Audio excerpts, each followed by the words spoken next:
ఈరోజు మనం ఇదే ఐక్యతతో ముందుకెళ్ళి అది ఏ సమస్య అయినా ఎలాంటి సమస్య అయినా మన తోటి సోదరుల కోసం పార్టీలకి అతీతంగా పిలుపు ఇవ్వాల్సిన సమయం కూడా ఆసనమైంది.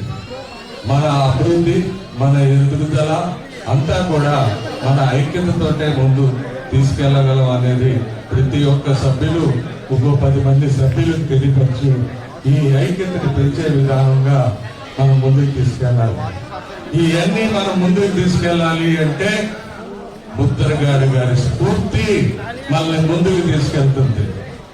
ఆయన ఎక్కడికి వెళ్ళలేదు, పిల్లంపూడిలో ఆయన రెస్ట్ తీసుకుంటున్నారు. మీ అందరికీ తెలియపరిచేది ఏంటంటే ఇదే ఐక్యత, ఇదే కట్టుబాటుతోటి మనం అందరం ముందుకెళ్ళాలి.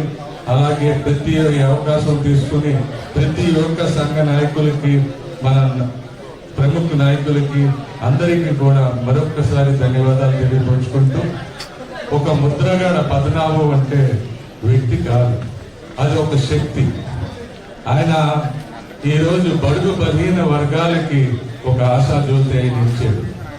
ఆయన ఒక కాపు ముద్దు బిడ్డ, కాపులు సంక్షేమం, కాపుల అభినయంతో, కాపుల సమస్యల మీద పోరాడి ఆయన ప్రాణ త్యాగం చేశారు.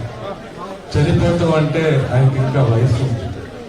ఈ ఏదైతే ఆమర నిరాహార దీక్ష లేకపోతే ఆ సమయాల్లో ప్రభుత్వాలు ఆయన పెట్టిన శోభ ఈ అన్నింటి మీద ఆయన ఆరోగ్యం క్షీణించి ఈరోజు ఆయన చనిపోయాడు, మన నుంచి దూరం అయ్యారు. కానీ పైనుంచి ఆశీర్వాదాలు ఉంటాయి. మన ఆయనతో సన్నిహితంగా తిరిగిన వ్యక్తిగా, ఆయనతో ఎన్నో పోరాటాల్లో భాగస్వామ్యంగా, ఎన్నో అంశాల్లో ఆయన చేసే రూపకల్పనలో నా వంతు ఆలోచనలు, నా వంతు శ్రమ పెట్టినందుకు నేను చాలా గర్విస్తున్నాను. అలాగే అందరినీ కూడా మేము అభినందిస్తున్నాం. మరి ముఖ్యంగా దీనిలో ఒక జేఏసీ అనే పాత్ర ఉంటుంది.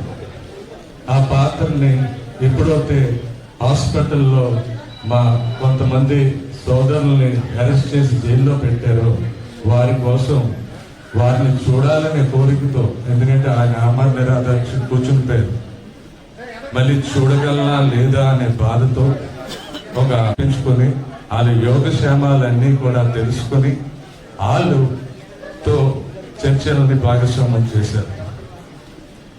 అలాగా ఆయన అనుచరుల్ని ఎప్పుడూ కూడా చాలా ప్రేమగా, ఆప్యాయతతో, మరి ముఖ్యంగా ఒక కుటుంబ భావనతో ఆయన ముందుకు తీసుకెళ్లారు.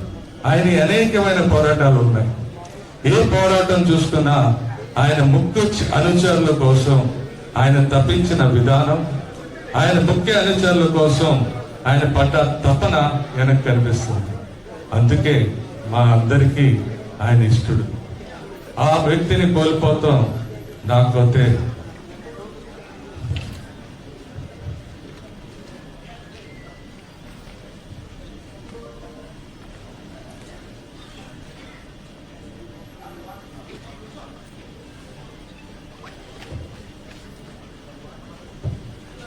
కాబట్టి మేము తెలియపరుచుకునేది ఏంటనగా జేఏసీ